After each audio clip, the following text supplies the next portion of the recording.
So, guys, we promised you a part two with Dr. Damas, Hervé Damas, and we're going to go into how this actually, it was both the physical pain that came from his sports injury, he blew out his knee, and the emotional pain of hearing that his mother was again, her breast cancer had come back, and how that now set him up for the second even more amazing phase of his life. So it's almost like a fourth phase of his life. It's so many phases. It's like, how old are you, brother? How old are you again? Come on now, for real though, for real though.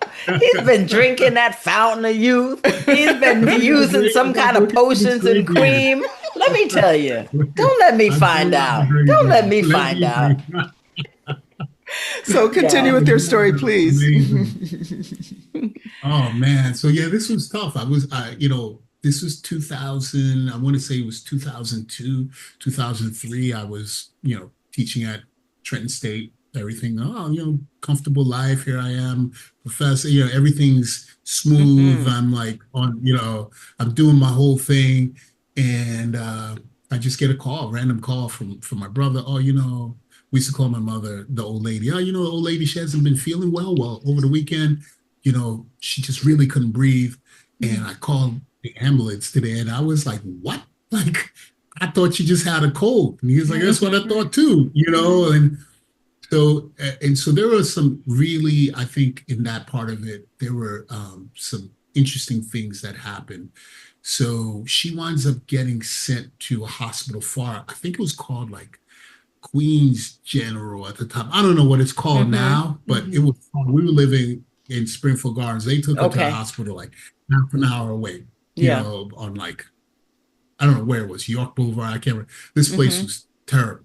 Like, I remember this, and I wasn't in medicine at the time, but I just remember walking into this room and there was just like a bed. It was just my mom in a bed. And there was like, there was nothing else in there. And I was like, I guess she's going to be leaving. Like, this doesn't look like you're keeping her. Yes, It's a typical underfunded, city hospital. Sure. And so she's there, she can't breathe. And the second day, I think we were there, I came to see her. This is the most, and I hope I get to see this guy one day in life because I mention him all the time. A residence round, you're not a resident, you're rounding with your penny. So I didn't know what any of this was at that time, right? I just knew there was a group of people that would come into the room, blah, blah, blah, blah, blah. And then they turn and leave, talk amongst themselves. Right? Yeah. So there's one guy, and he was like he was like an Arab or an Indian guy. I can't really remember this one. And he stops and he goes, hey, I got to tell you something. That was like, what's up? He's like, if I tell you this, you cannot tell anybody that I said this to you. I will deny that I said this to you. And I was like, yeah, well, that's a creepy way to start. This is a creepy way. What are you talking about? Listen, I'm serious, right? And he goes, your mom doesn't have pneumonia. Goes, I looked into history. She had a history of breast cancer. He goes, I've seen this before on my other rotations. She probably has, her breast cancer is back, yada, yada, yada. And then he says to me, if I were you, I would get her out of this hospital as fast as I can. And I was like, what? And he was like, if you tell anybody I told you I didn't say it. Yep. I did not say it. But he's like, I've seen before, and she does not have pneumonia. So I'm like, again, I'm naive to all this, and I'm like, this is crazy. So I have a good friend of mine who played football at Tech too. He's an interventional cardiologist at Jersey City Medical Center now. Like, good friend of mine. I call him Sean, and I'm like, Sean, like, my mom's in the hospital. This dude just blah blah blah. At this time, he was doing like his residency or fellowship at New York Presbyterian. And he's like, what? And I'm like, that's what the dude said to me. And he's like, bring it. We got to get her out of there. Wow. Yeah. So he calls, he makes some connections. They do a hospital. He gets his program director, makes some calls. They do a hospital transfer to get my mom in at New York Presbyterian, which is right across from Memorial Sloan Kettering, one of the best cancer centers. And as soon as they get her in there, boom, they tap her. They take about like 2 liters of fluid off of her. She couldn't breathe. Like it was crazy. And like even everybody was like, oh my God, how is she even still alive? And I was like, 2 liters of fluid in her lungs. And they're sitting on her, giving her antibiotics. Like, God damn it. That was like, so I was like, what is going on? I was like, this is crazy, like out of nowhere. And I'm constantly now calling my friend. So every time we have a little conference with the physicians, I'm calling Sean. Hey, this is what they said. What does that mean? What does it mean? Yeah. What does that mean? Right. And during that time, I felt very, I would say, incomplete or inadequate because I was like, wait a minute. I can't do anything for my mother. I don't understand what's going on. I should be able to do more in this situation. Like I have the means, I have the wherewithal. I'm this powerful person. Yes. I'm powerless right now. Thank goodness I have Sean, right? But I was like, this is not good. I don't like this whatsoever, right? I'm unable to help her out. And so my cousin told me that I was in the car with her one day and she said, I looked her in the face. Now I'm going to get emotional. I don't remember this, but she said, I looked her in the face and I said, I feel powerless right now. I'll never let this happen again. I remember this. And I remember when you said that and she said, I know this guy. She goes, I don't know what he's up to, but he means it. So I don't remember that, but she says that to me all of that. She's like, I remember you sitting in the car with me saying that. I will never feel this.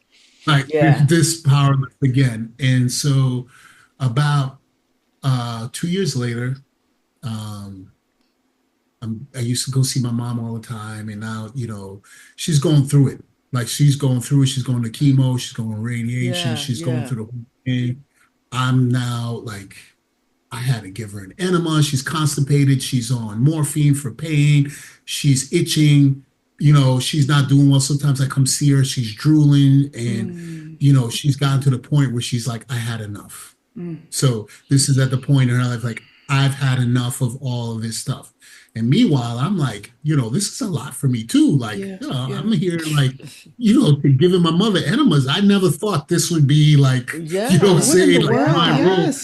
And I'm like, and I'm looking at my mother and she's scratching and half the time she's like drooling. And I'm like, I don't understand what's going on here. And one day I'm in there and she goes, come here, let me talk to you. And I'm like, and we all know our mothers, there's a certain way that they speak to you that, this is going to be a little bit hard. You're going to, they're like, leaning in. Yeah, right. So I remember the whole thing because she had she was always cold and she was chilly. She had a hat on. She had lost all her hair. And so, she had all that stuff going on. And she's like, I love that you come around and see me all the time. You're such a wonderful. And I was like, oh, you're buttering me up. Oh. There's an ask. I was like, I know there's an ask. Here it comes. Like, what is it? What do I need to buy? Like, what do I got to put together? I was like, I know you're. Sneak some food in or something. Build for me. Fix this. So he's like, listen, she goes, this stuff that you're doing here with like the body and like the physical fitness and stuff, like she goes, I see you coming. I'll go, are you happy? And I was like, I got a great job. I run my own thing. I'm writing, I'm blah, blah, blah, this and that. And then she's like, okay, cool. She goes, are you happy? I was like, I don't have any problems. I don't have any problems. I just bought a new truck. It's mad expensive. I'm living life.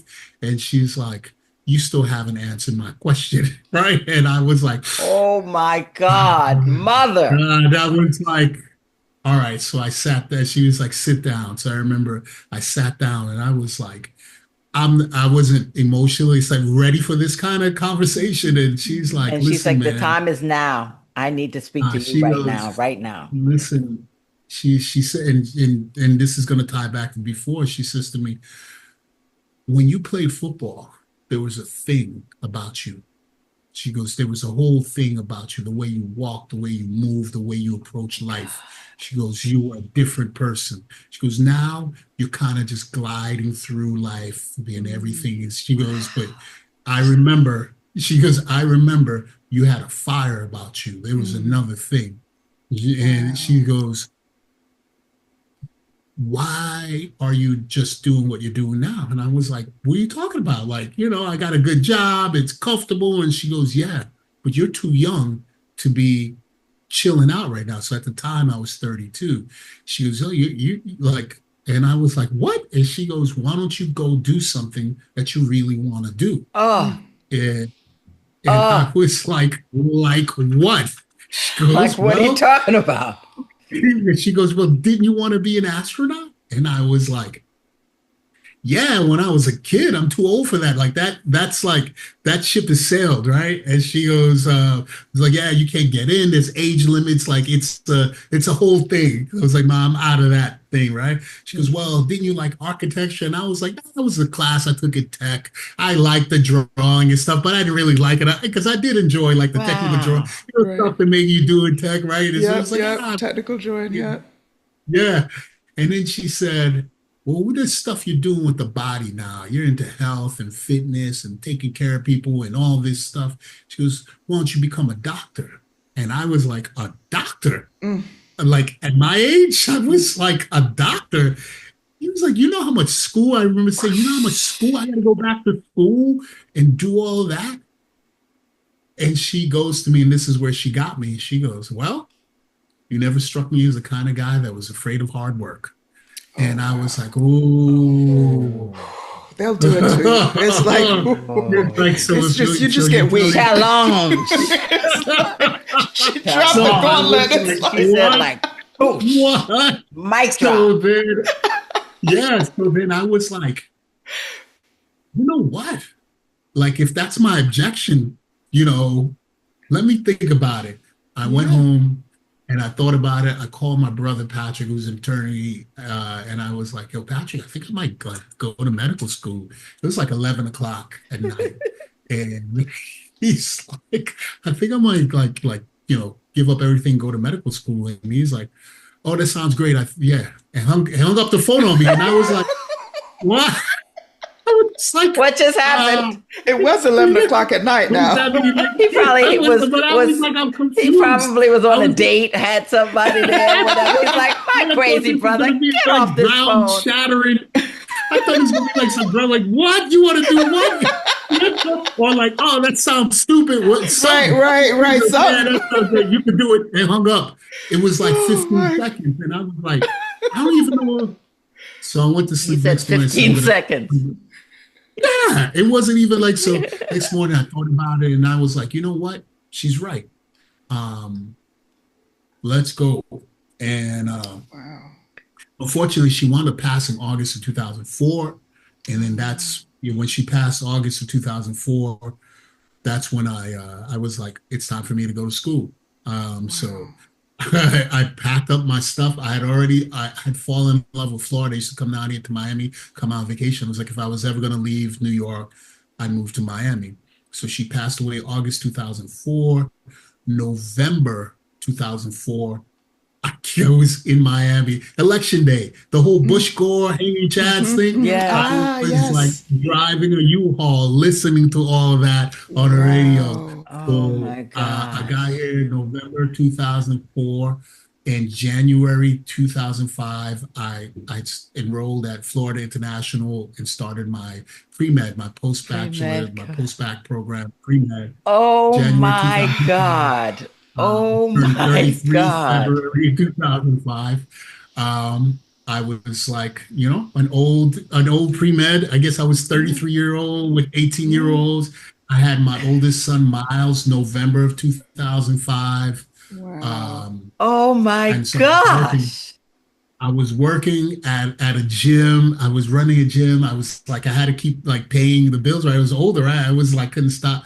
And so I was like commuting to school, coming back, picking up Miles from Dick. Sometimes I actually brought Miles to school with me in a stroller. Like this is like real thing. He was like in class. Oh my gosh. In class with my kid in the stroller. He was when like, are we writing this book? When are we writing this book? You probably have a couple books about you already, right? Yeah, Brother. So Miles went to school. And shout out to Miles. He's going to Hobart, Smith in 2 weeks. So he's 21 now or so? He's 19. He's 19 years old. Hey, Miles. Hey, Miles. Yeah, he'll be 20 in November. And then, then came the next time somebody told me I couldn't make it. I had my pre-med advisor at FIU. He's supposed to write your letters and all that stuff. Yeah. And he told me, his brother's hilarious. He wasn't a brother, but I'm gonna call him a brother. Yeah. That man is hilarious now, but he pissed me off.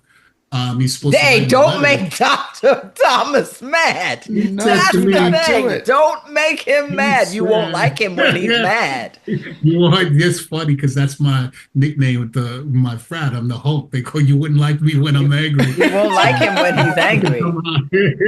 That man told me I should be a nurse or a physical therapist. And I was like, but why? I was like, but I want to be a doctor. Yeah, why would I be a nurse or a physical therapist?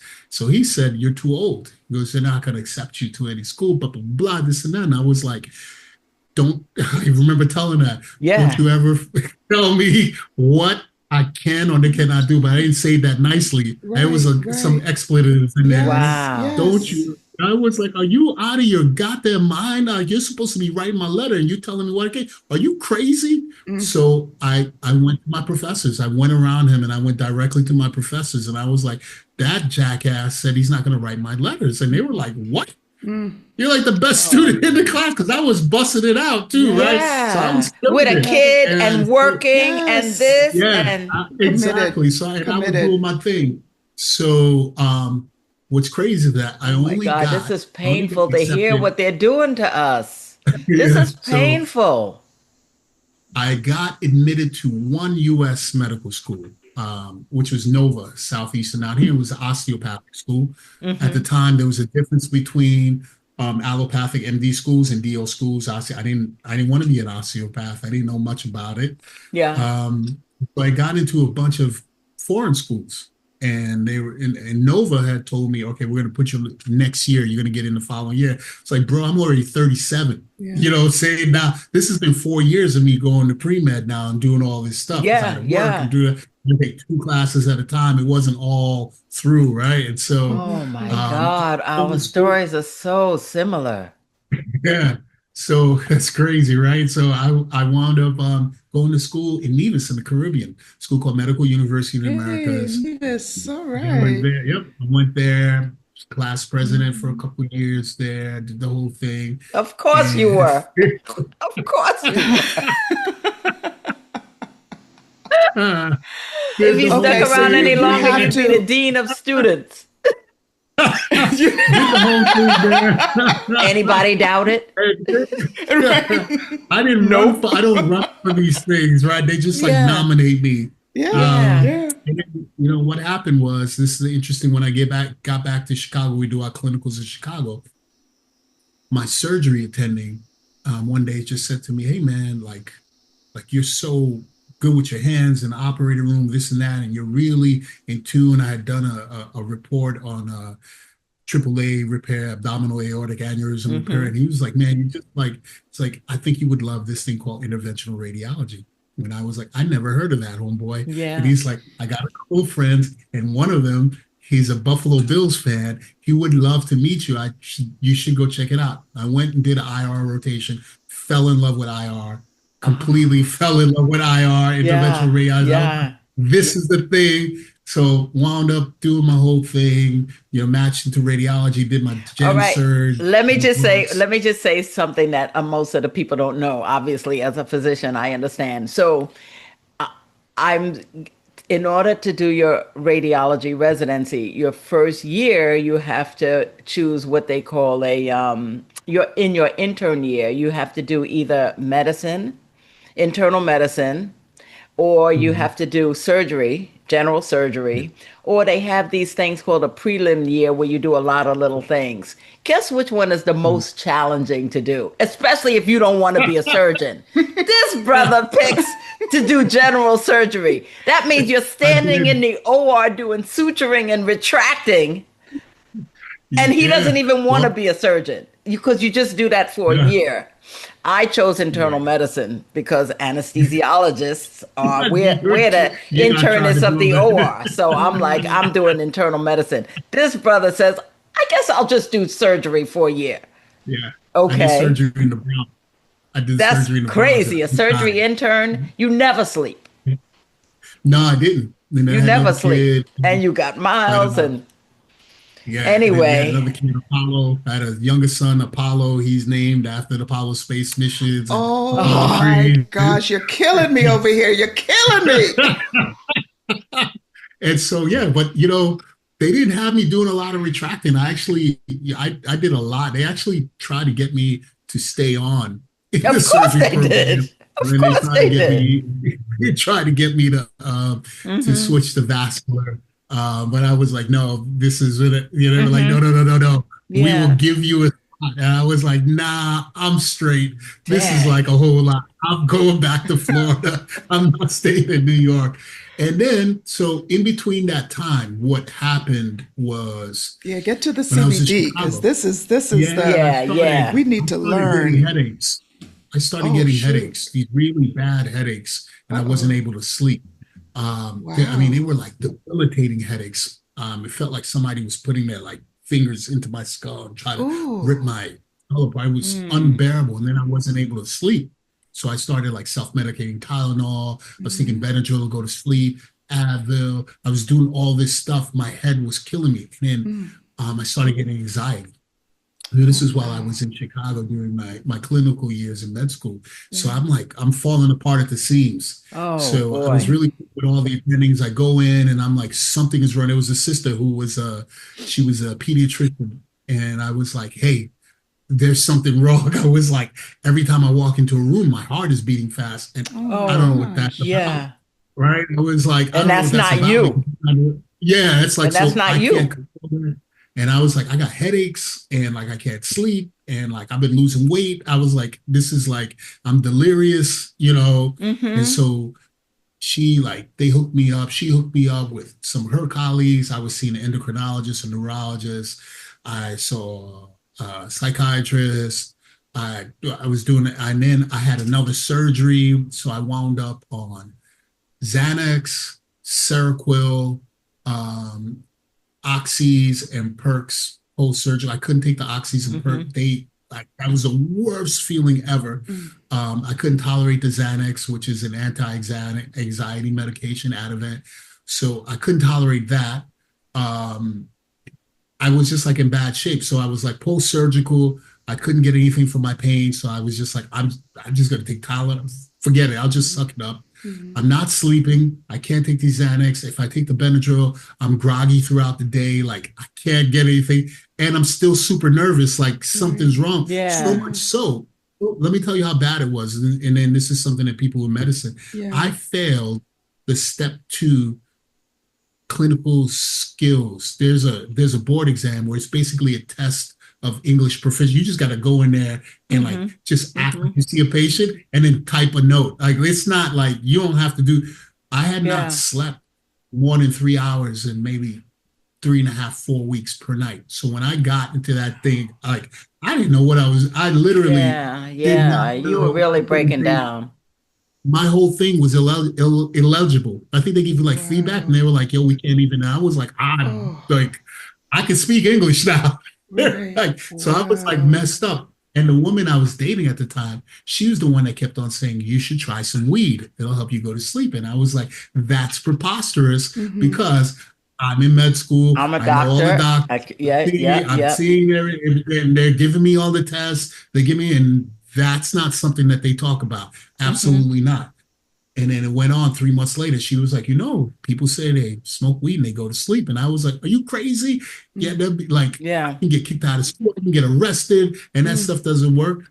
It wasn't until I went through that and I like failed that basic test, which was like, you can't that's crazy. Like somebody at my level, and not bigging myself up, Hmm. but at my But level, You can big yeah. I yourself get Yeah. like up. a Yes. that's Yes. not something that's not Right. like a You thing, knew something was wrong. That wasn't you. Yeah. yeah. I was asking people. I knew something was wrong when I went. Like I was like, something's wrong. Like I can't walk into a Help room, me. and I'm Help like, me. Yeah. So I was like, you know what? Let me go try this weed stuff out. So I went to see one of the boys at med school. I was like, yo, man, I want to buy some weed. And he was like, you want to buy some weed? I was like, yeah. And he was like, oh, man. It's about to go down. We got him. Mr. I Goody mean, Two that's like- Shoes. this is crazy. Yeah, this is crazy He's because he's human I after all. I'd go to this dude's spot to buy the weed, and my entire mind is making scenarios like I'm gonna get arrested. It's gonna be in news, like former NFL players arrested for buying weed. You know what I'm saying? Like, Right. and that would be, You're in there that would be what they shaking. would- You're going to the Yeah. people like this. I'll tell you what, I bought the weed. My ex, she rolled it up. I didn't even really smoke. I smoked a little bit in high school. Yeah, Every yeah. kid tried. I coughed most of the time. To this day, I don't smoke. Yeah. So I don't smoke. I'm not a smoker. I coughed. I went to sleep. I slept 12 hours. And I was Oh like, my God. that's a coincidence. I don't believe it. Right. So then the next night I smoked again. I choked most of the time while I was doing it. I slept 10 hours. It's like, I don't believe Wow. it. So the third night I didn't smoke. I was up to 4 o'clock in the morning. And I was like, this is no good. The It's like fourth something's night, telling the you, Sunday- buddy. Yeah. Yo. The fourth night, which was a Sunday, got to be at the hospital for rotations in the morning. I was like, I'm going to smoke. I smoked. I went to sleep. I got to the hospital. I wasn't nervous anymore. Like I wasn't like nervous. I was calm. Yeah. My headache was gone. And I was like, Wait there's no a way this is a minute. coincidence. Wow. There's no way this is a coincidence. So then I started like Googling stuff at the time. I learned how to make my own tea. So the ganja tea, going back to that part of part one, I learned it because I don't like to smoke. So I learned how to boil my own tea. So I had a little Yes. bottle of tea in my fridge.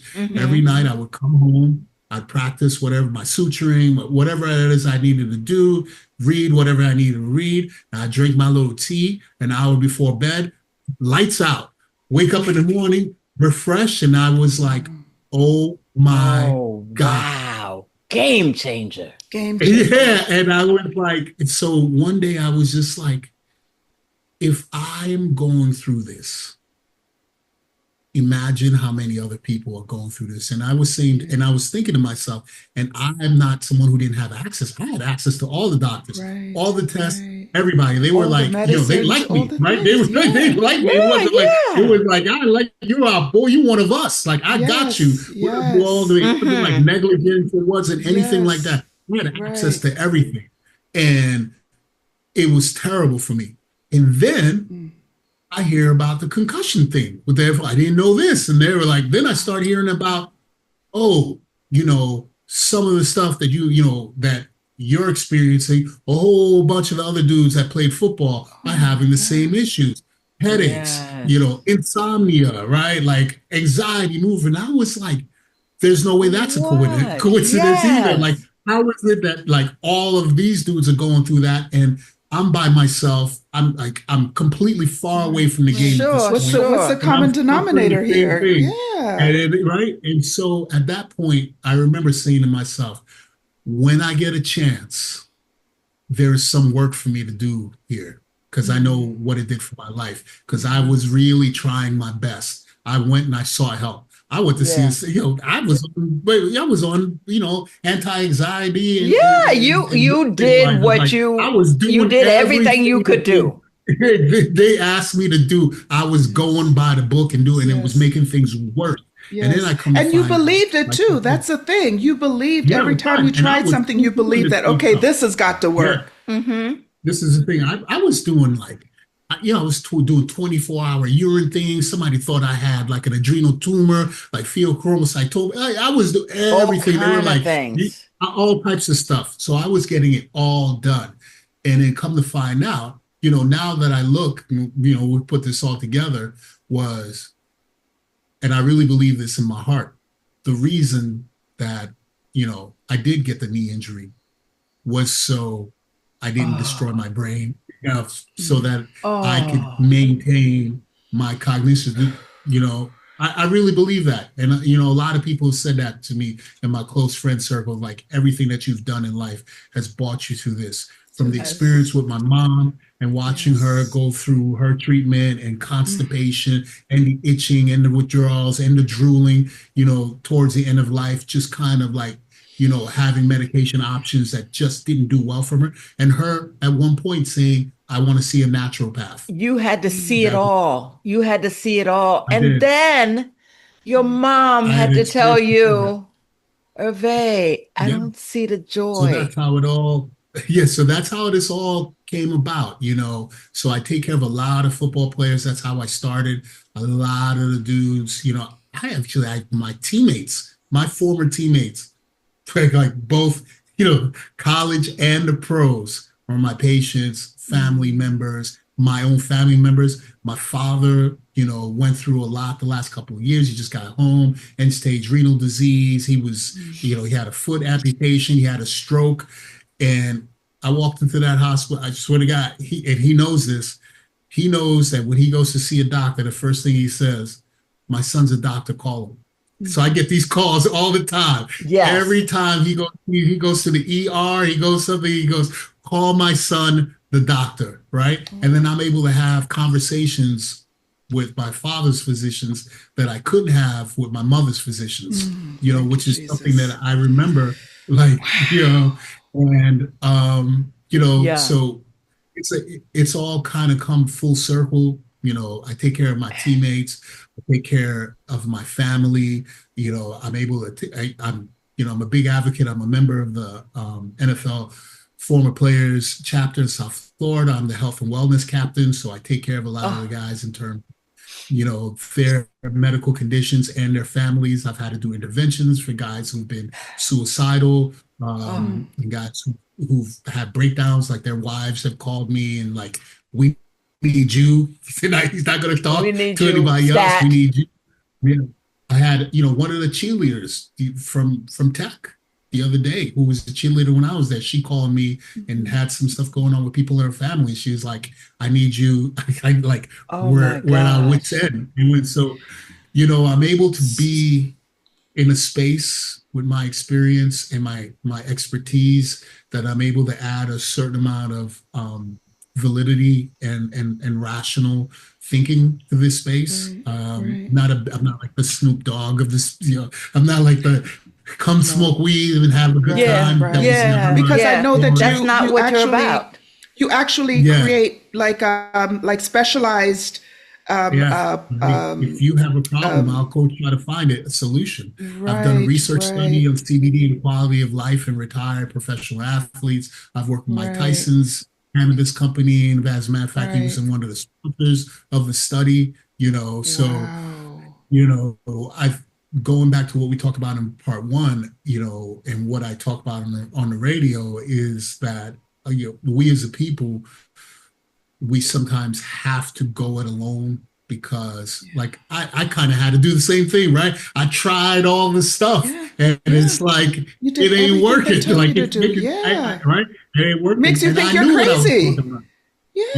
And so, having the ability to speak to somebody or having a resource that you can trust, that's reliable, that's common sense. I don't look for, silver bullets. There are no silver bullets. I think the breadth of my experience when it comes to health and wellness and what I was doing, running the wellness centers, teaching how, health and exercise science, exercise physiology, all that stuff, doing research, and now being a radiologist, gen surge, played like all of that stuff. I'm serious. My father had a stroke. I read his CT, with the neurologist. Of course, I was like, so. It's positioned me to do what I'm doing, and I'm grateful to be able to do that. And that's what it is. You have been, I think, divinely positioned to be just who you are. And whenever I've had the occasion to hear you, when I see you now, I can see it in you. And your mom would be so not just proud, because that's normal.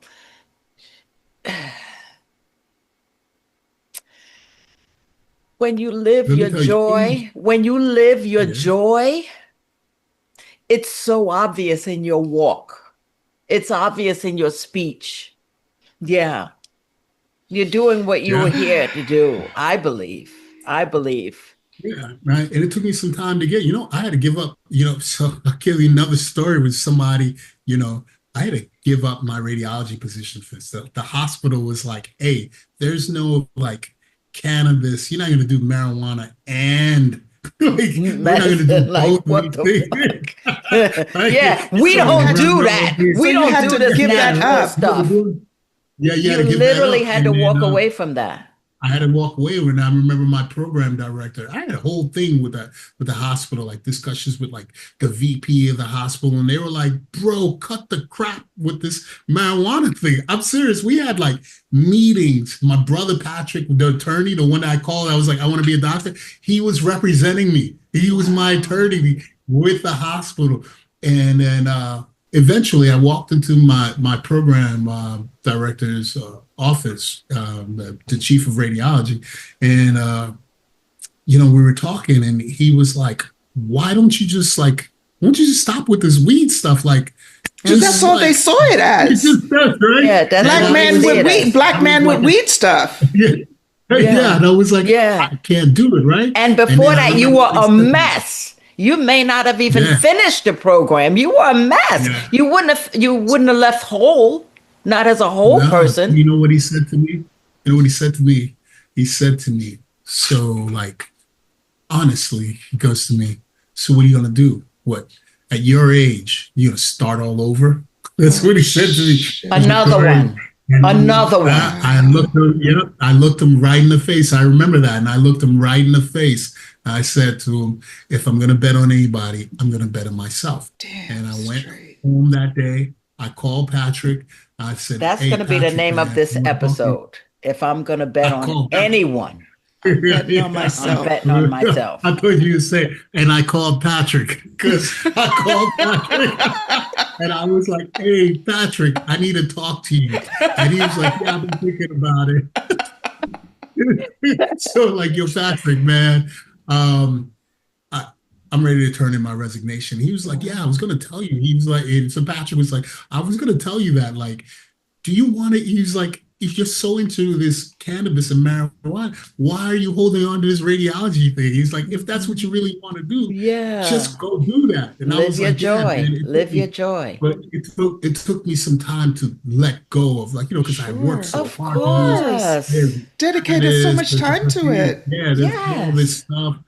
I mean, it's like this new kind of field, and you're going out on your own. You're kind of like creating a path all by yourself that like no one's walked before, and like, and you're giving up a whole lot of financial security. That was another thing too, right? So it's like you're walking away from, you're not walking away from like regular, like, family practice. You're walking away from radiology money. Like, you're but radiology money, sure. But listen, if you probably had loans and all of this. This isn't the first time you've given up, that you've turned away from one thing to go towards. It's wow. Yeah, man. And you said you did, that was it. You said, and so I'm betting on myself. I'm betting on myself. I went all in, started my own business, learned a new skill set, just spent all my money, did the whole thing, lost all my money, built it back up. I did. There's one point I was like, man, I remember one point where I had lost all my money, and I was like, oh my God. What have I done? Crazy idea. What have I done? And then I'm like, wait a minute, homeboy. This is how it goes. There is supposed to be difficulty, and it's the people that survive this part of it that can get up and go. Those are the ones that make it. So you made some mistakes. You got to learn. You got to figure out where you need help, what you got wrong, all the things. You pick it up, homeboy, and get it going again. And now, 8 years in, things are great. Things are great. Business is booming. Everything is thriving. Everything is thriving. We're going to do a big expansion this year, a whole lot of stuff. And I'm like, I guess was my path at some point. It's always my path. And there's, and who knows what's the best part of it? I tell you the best part of it. is that my kids Wait, there's more. yeah, so Miles works at the office. He does reception, front desk for me. That's his job, right? So like, Love it. Love my it. kids have been like part of the journey, so they've seen Yes. this entire thing. They've seen, they were there.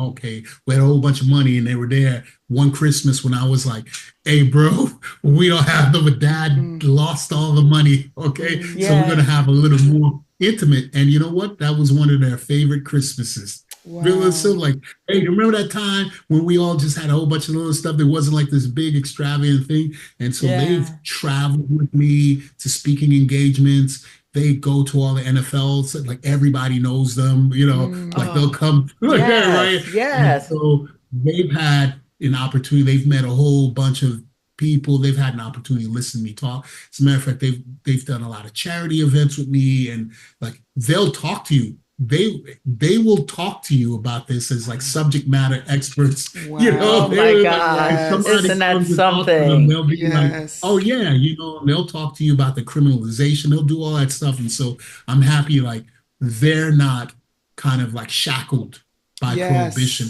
or the concepts that you can't make your own path, that you can't do your own thing, right? So they're free thinkers now because they've had to, and I'm like, you go do whatever you want. That's what you want. Yeah, they're free thinkers. I will tell you that those two guys are free thinkers, and like they will, like you're not going to stop them. And how old is Apollo? So Apollo is going to be 10 August 21st.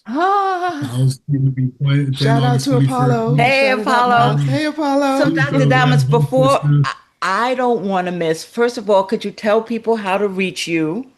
And then I just want you to tell us a little bit more about Dr. Damas Wellness and what you, just an overview. Yep. So you can find us online. It's a simple website, drdamas.com. You can just type in DR, like doctor, DRDAMAS.com, or you can spell it out, DOCTOR, Damas.com. You also reach us by phone. 833-362-3262, 833-362-3262. Whichever way, we like hearing from people because it lets us know what people are looking for, what solutions they're looking for. So it'll give me inspiration for things to discuss on the radio, things to research and write about, or even product formulations. We're making suppositories now, and we're doing that because we've had patients who've had prostate cancer and women with endometriosis and hemorrhoids and a whole bunch of stuff. So like if you come to us and tell us we've had a patient who had a nephrectomy because of lupus nephritis. So we actually wrote about CBD post nephrectomy and how that involves, how that affects, right? So that's like an article on our website, not only lupus, but renal function and cannabinoids. Right? Wow. So I'm definitely going to contact your office. I've been suffering from arthritis in my knees, and I am not having knee replacements. I ain't going down like that. But I've been doing physical therapy and all, and I find that it's not really working and stuff. I don't take the NSAIDs because I've donated my kidney, so I don't take NSAIDs and Advil and all of that. So that might really, CBD or some other formulation from you can might be helpful for me. So and then what we also do, like I mentioned before, this is really important. I'm not a magic bullet kind of person, right? So we're complex, you're realistic people, yeah, right. And so there is more than just like the little thing that's by, oh, my knee hurts and that's that. And so we have a nutritionist that works with our patients. Yeah. So if you come in and, the nutrition is very important, unfortunately, it used to sound like crazy talk, but I think we've all kind of accepted the fact that the food is poisoning us in many ways. Yeah, I think we all know that now. Yeah. Yeah, right. And so, so we have a nutritionist that works with us, and then we have other holistic practitioners. We have a massage therapist. We do some sound healing, which is something that I got exposed to, which I was like, what are you guys talking about? But when I read about it a little bit more, And I was like, man, I used to get ultrasound treatments all the time when I played sports. They used to just Yeah. take the ultrasound and rub it against my muscles. And that was like well accepted. Like, hey, we're using sound waves to heal you. And It's coming from a machine, it's coming from a Right. machine. And now you have the bowls and the singing and the singing bowls and all the forks. So we do that. We do meditations, we do yoga. And so we kind of try to find ways for people. Holistic practice.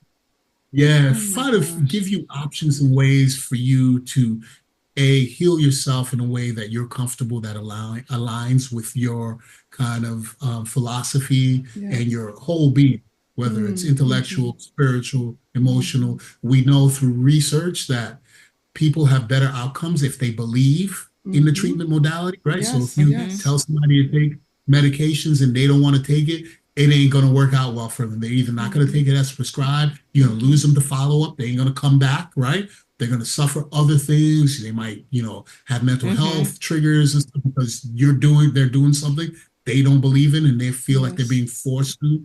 And so, having opportunities for people to have a little bit more self-determination, a little bit more control, and realistic things. We ain't completely curing anything. We're not doing surgery, right? Yeah, we're giving you an option to manage your health, manage your life, That's what it is. Management and optimization. Yes. Yeah. Yes. Yeah. And then we involve cannabis in that, and the nutrition and the exercise and the meditation and all those good things, so that, if you're not sleeping well, maybe it's not because, maybe it's because you're just stressed out and you don't need a Xanax. Right. And you don't need an Ambien. Oh, I forgot to tell you, they gave me Ambien too for sleep. And I was like, this is the worst. Don't ever give me this crap. Don't. What? Keep that crap away from me. Yeah. So, maybe the person doesn't need an Ambien. Right? Maybe they just need to learn how to manage their thoughts. Maybe they need an emotional release, right? Maybe they just need a place to just feel safe. Right. They'll feel safe, right? Sure. Or maybe they feel alone.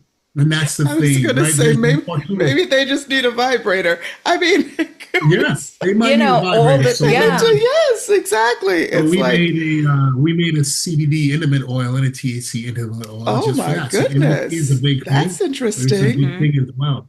Yeah, so that's something that my patients. I'm writing that one down. So my menopausal patients and clients talk to me about, like, hey, listen, I'm having some issues. I've had patients who've had vaginismus, it just spasms. I've had people who've been victims of sexual trauma, veterans, both male and female, who are now like, hey, as a result of this, PTSD, I'm no longer, that type of trauma. Yeah. And not just the PTSD, but the sexual assaults and things like that. Hey, I'm not as intimate as I would like to be. Right, it hurts. Right. Doesn't feel good, right? This and that. And so, just all these, complex kind of things. And then people talk to me about, like, let me see if I can make something for you to help you out. Apollo's got eczema. He got on my ass. He was like, man, don't you make something for people? Don't you help people? I swear to God. So, your kids will come for you. They will come for you. He was scratching and he was like, hey, don't you make stuff, man? Make something for me. Look at me. You say you're a doctor. Why don't you make some? Ain't you a doctor? He pointed to it. Look at my elbow, man. It's good. So I made a CBD body rub. That's hilarious. Like with that. I get it. So let me tell you what we're going to do. Angie's in North Carolina. I'm in New Jersey. Oh, We're coming to Miami. We're coming to Miami. We're coming to Miami. Big nights. You're stuck with us. Tech nights. That's right. Listen, I was in Mozambique, and I met somebody that went to tech. All over. I'm telling you, we are everywhere. You see tech T-shirts everywhere. Everywhere, right? It's like, listen, at the coffee shop, there's a coffee shop that I go to really often, and the owner's husband saw me in a tech T-shirt, and he said, "You went to tech?" And I said, "This is a younger guy, maybe, I don't know, maybe in his early 40s." And he says, "Yeah, I used to teach there at tech." I'm like, "What?" I'm like, we are everywhere. We are we're everywhere. My tech is- neighbor across the street, his name is Anger. I told him I went to Brooklyn. He's like, my uncle used to teach at Brooklyn Tech, Mr. Anger. I'm like, what? You know, it's Everywhere. amazing. Yeah, It's it's a an beautiful amazing thing. experience for a lot of us because one thing about that place is that it doesn't put boundaries around Yeah. you. Very true. Exactly. Very It true. lets your mind dream. Very true. And the exposure to foundry shop, technical You're right, like drawing, you're doing- chemistry. I was an organic chemistry major. excuse You me, know, architecture. industry, all of Would these you- things, I don't Mr. know. Aeronautics. Yeah. What is the sister star to blah, blah, blah, blah, blah, blah? What? You know, Well, the great thing about that place too, it was like in the midst of the chaos of Yeah. New York City at that Yeah. time, right? A It respite. was when you're in in the classroom, you're Yeah. in there, it was safe. You could just be a student. That's right. Right? That's It right. wasn't, there wasn't like all that stuff. You could like be a student there. That's And right. you know, a lot of people were trying to do their thing too. So there was like other people around you that were like, Right. "Hey, man, I'm trying to make it too." You know, we're all Yes. trying to like make it, right? Right, So right, it wasn't right. like, you know, of course you had your slackers and this and Yeah, that, but a lot yeah. of people were. But that there, wasn't "Hey, the man, culture of the I'm place. here." The culture It of the wasn't. place No, was I'm here. you You go chose to go hard. there. You know what I mean? You Yeah. you do it. It wasn't Yeah. you didn't feel like an outsider when you were a real geek. You know what I mean? It No. was just it was the culture of the place. Your classmates expected you to excel. Exactly. And we still had fun. And it was a lot still of we still had fun. Yeah. We had a lot of fun, Yeah. and that's like, you know, I think that's why like, people are so proud of the Yeah, school. yeah. I'd say it's like, you know, Sure. I wear more tech stuff than I do Hofstra stuff. I know. Oh, me too. I'm not connected to my college. I've never been back to a Penn reunion. I've gone to the school, but I've never been back to a Penn reunion. However, That's where my boy Sean went to. That was the cardiologist. Oh, he went to UPenn. Oh, there really? we go. There we go.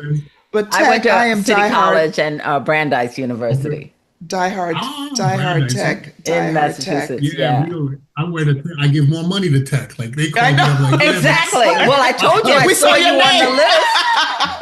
You ain't lying. right, it's not even a hard sell. I Right? saw Dr. Hervé Damas, and then I said, Ange, wait a minute.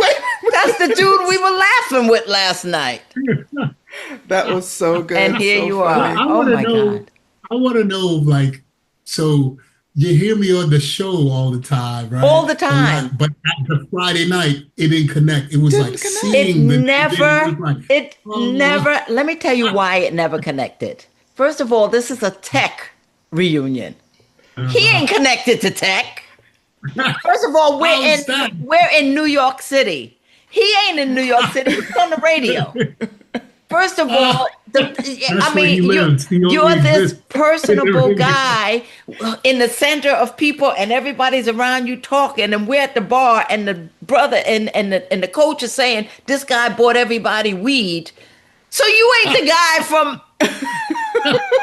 He's the guy. Sirius XM, he's the guy. He's the NFL player that the coach NFL. just told me about. Yes. And then Yes. I'm like, it all clicked, and it was like, It was- tick, tick, tick, tick, tick. Oh my goodness! You saw And the here light you are. bulb above her head. It was like, That's hilarious. We were You, having a good time. yeah, But Yeah. did yeah. you guys some drinks? That's the important. Did you have some drinks? We did certainly have drinks. did. We certainly did have did. drinks. We had a ball. Yeah. We had a ball. And remember, you were That's talking great. to a young lady who was also great and fun. And I'm like, "Are you guys together?" And she's like, "No, this is my friend from school." Like, of course not. Like this guy? No. I know this girl for 30 years. 35 years. That's my buddy right Oh, here. hell no. We had a great time. Do you get back to the city Girls are often? snotty. I do. Exactly. Yeah, I do. But, you know, we still got a house in Queens, so my pop still lives there. You know, my brother still lives there. But we go back. I used to go all the time. He just got out of nursing home out in Glen Cove. So after a year and a half, stroke and amputation, all this stuff. Yeah, So I yeah. go regularly, man. Okay. To the point All where I'm right. like, I got so many frequent flyer miles. I don't even know what to do with them. Well, good. I feel like Well, where can I good. fly with these miles? But yeah, I go to New York regularly. Okay. So All right. Beautiful. yeah, man. We'll see each other again soon. I'm sure. Yeah, we'll see I'm you guys sure. in Miami, Yeah. right? Listen, Oh, you're yeah, not but done Your with bail yes. money. us. If you come to We Miami, make sure you got some bail money.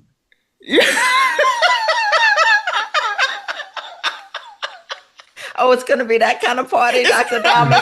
Listen, I'm still It's working. You know, I got to be in the OR at 7 a.m. You remember those days. She's an anesthesiologist. She got anesthesiology money. Don't worry about it. That's right. Just bring your checkbook. Anesthesiology money. She got anesthesiology money. We know, all right? Angela, Oh my before we God. go, This is a there's pleasure. a saying in med school. There's a saying in med school, right? It's like the road to happiness is spelled ROAD. That Okay. stands for radiology, ophthalmology, anesthesiology, and dermatology. And dermatology. Right? That's an anesthesiology. Hey, I ain't no fool. No, I have plenty of medical school bills. I ain't no fool. It's so funny because I initially thought about internal medicine, and with my debt, I said I couldn't afford to be an internist. Wow. It's a shame that it has to crazy. be like that because there's a That's shortage crazy. of Yeah. primary care docs. But I said Yeah, I had to yeah. be a specialist. I'm glad I love it. But, Right. I just had too much debt, Yeah. It was a Wow. lot. Yeah, we'll talk. Wow. I got hooked up Listen, we last can year talk with all night yeah. long. Yeah. I appreciate your time. It has You are been the spectacular. bomb.com. T-shirt. And see, Yeah, Tech my Nights scrubs on. I forever. should have brought a tech T-shirt. Yeah. Listen, I got my scrubs on. gear. Yeah. We appreciate you so much. We do, and Thank we'll you for leave a link to all of your information and your wellness center and all of that. And then in fact, I'll send you the videos we have of that night. All right, perfect. But and I'm gonna get sexy to send you guys a little goodie package from us, a little something. Oh, thank you so Listen. much. We're ready. We're Yeah, ready. yeah. Listen, we're trying to do things right? We're just really committing to taking care of our bodies, mental, physical selves better. And so this is just in time. And when Leslie says we're going to see you in Miami, we're going to see you in Oh Miami. yeah. Oh yeah. I told you, bring some of that anesthesiology bail money. The bail money. Listen, I'm gonna back away from you guys, clowns. Don't worry. I'll provide the weed. You just bring the bail money. Like the coach said, that guy got the weed. Hey, at another point, I'm going to tell you a story about how Angie and I were flying home one time. Oh my Lord. Okay. What you did to me. That's for what another you did time. to me. The next time when we see you in Miami. Exactly. We'll tell you that story. Anyway, right. Thank you guys for listening. This has been another episode of Black Boomer Besties from Brooklyn. Brooklyn. Bye.